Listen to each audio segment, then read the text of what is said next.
Hey sports fans, this is Lily King. Make sure you tune into Indiana Sports Beat with Jim Coral. Coach, second season here. Are things where you thought they'd be right now? Because you guys are doing pretty well. It's exciting. I think as a coach, you have a 5-year plan and 3-year plan, and you're always looking, what your plan is. But you know what? When you get into a season and when you coach young people, all you do is say yes to possibilities. Because I think if you start saying, hey, this is our benchmark and this is where we should be, what happens when you arrive and you're only partway through? You think there's limits. And so with this group, we sat in Mellon Camp, and you spend a lot of time in there in January before you get outside. And we were dropping some balls and doing some uncharacteristic things, but we knew we had pitching. We knew we had somebody of the caliber of a Terra trainer who just got drafted in the Pro League. And so we knew we could be really special. And really, we got out to that hot start, best season to start in IU softball history. We were ranked for 6 straight weeks. We got 35 wins on the season, and we want that to be commonplace here. And so I give all the credit in the world to our young people because if you don't put limits on them, they do amazing things, and they surprise you every single day. And I think if you look at the course of our season, it's fun to kind of go back once you get to the summer and you look at different games and you see, gosh, that kid stepped up here, that kid there. We didn't have on our roster any All-Americans that were returning or, that we had to wait till they got up in the lineup. It was, hey, pass the bat, do your job, do it well, bring your best, bring it often, and then look what happens. Amazing things can happen. So I'm proud of how Team 46 has worn the Indiana script, and we want to make a late surge here at the end. You talk about opportunities, 18 years at Marshall. What brought you to Indiana? Yeah, I had some opportunities, at times, and, I think I'd gotten to that point in my career in 2017 where we had come off one of the best seasons ever in Marshall softball history. We were ranked in the top 25, and I loved my staff. Chanda and Kendall are 2 young women that I thought, I got to be with these people for a long time because we could build something special. And they were going to give me one more year in Huntington. And when Indiana called, it was one of those things where, and instantly when I talked to Scott, my direct report, I was excited about it. So then I started doing some research. And, Fred Glass's vision of 24 sports, one team, he's all about it. And the student-athlete experience is so important here, and that's important to me. There's a lot of things that are important to me. Winning, what's important now. And so it was one of those things where it was a values-based decision why I chose Indiana. And then you get on campus here. Are you kidding me?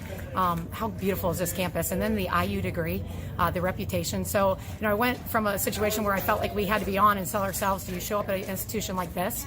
And it sells itself. I call it the Hoosier factor. All we got to do is continue to go out and recruit hard and well. But you bring them on campus here, and it's a wonderful thing. So I felt like this was a sleeping giant that we could wake up. And I felt that the senior staff was quality. You win with people. And that's, I haven't been surprised. I get here. I got to give a lot of credit to my direct report, Scott. He's done an awesome job in allowing us to be able to coach and do our thing with this group.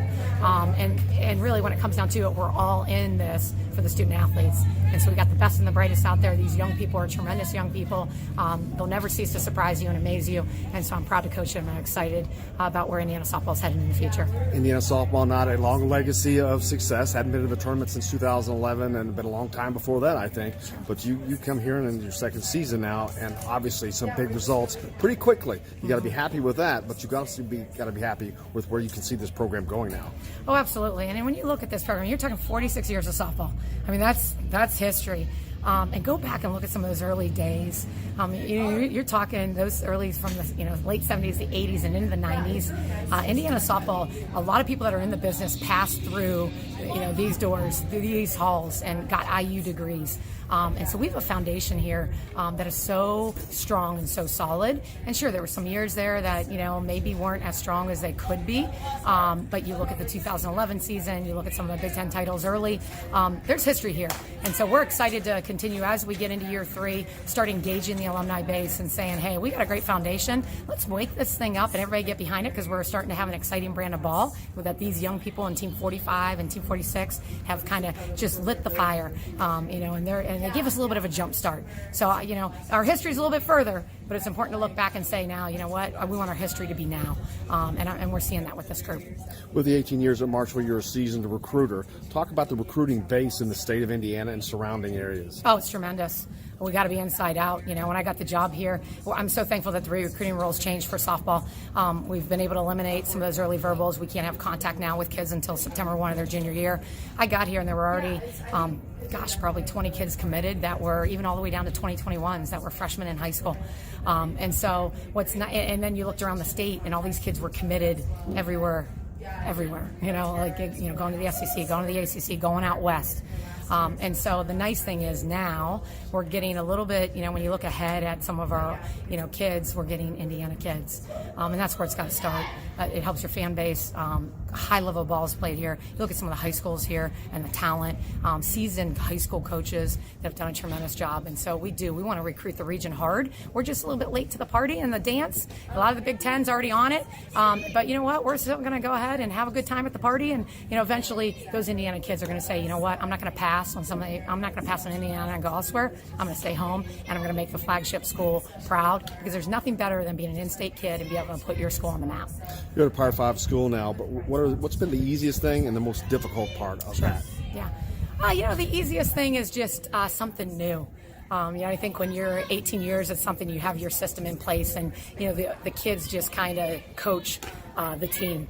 And you just let the tradition be passed down. When we came here, my staff, we had to be on, and you're teaching your system and your training. So it just really just reinvigorates you and keeps you young, because you have to, every day, you have to be ready and fired up. And so I'm so thankful for my staff. They've been tremendous, and, it goes down to our GAs and our support staff, the trainer and our sports media people. So I'd say that was been the easiest thing, is that I was able to create a staff that is like-minded as far as passion and love for the game, and it shows with how our kids play the game. The hardest thing I would say is, I think anytime there's change, I think it can be tough, right? Anytime there's a change, because people like to be comfortable. And so, I think change is always challenging, but to the confident, you're pumped up and fired that things can be better. And so I think with us, there are some growing pains in year 2. And we always say year 2 is harder. But surprisingly, for a while there, it's been a pretty good run. And now we want to finish strong to help propel us in year 3 as well. In a lot of sports, we've seen it in Indiana basketball, when there's a change in regimes, there's some growing pains and some difficulties, because you've got people that recruited by a different coaching staff and maybe saw them in a different light. Right. Have you had any of that difficulty? How hard has it been to weld these two regimes together, so to speak? Well, I think anytime you coach a sport, you're talking about 23 kids or 22 kids on a roster, 9 or 10 get to play. Maybe you play 12 tops.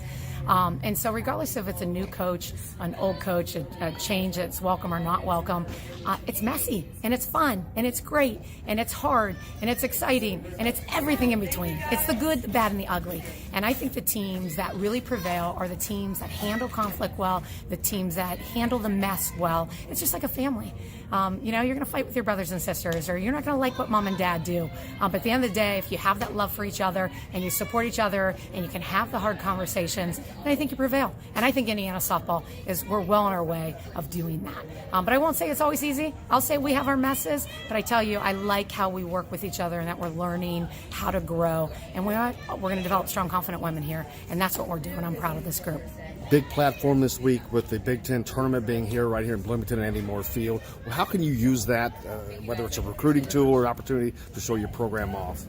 Yeah, and there's 12 schools here, all elite programs that have an opportunity to win a Big Ten title this week. And so that attracts not only their family and friends, but it attracts recruits. Some come to see IU, some come to see the 11 other schools that are in the tournament. So that's why I'm hoping the weather, holds out, because I tell you what, they come here and they see Bloomington and how gorgeous it is, and they see this campus. How could you not want to be here and come back?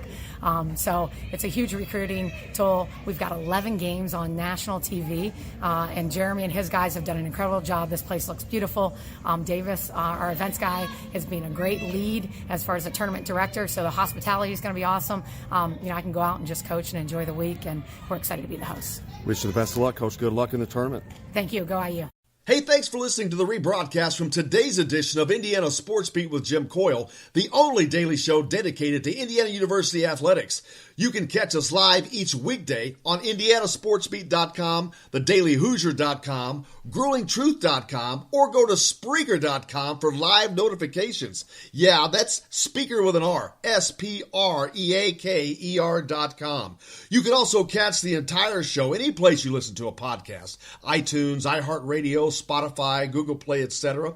You can find and follow the show on Facebook or follow me on Twitter at Jim Coyle ISB for complete coverage of the Indiana Hoosiers. Thanks again. I hope you have a great day. I'm Jim Coyle, and I will see you on the radio.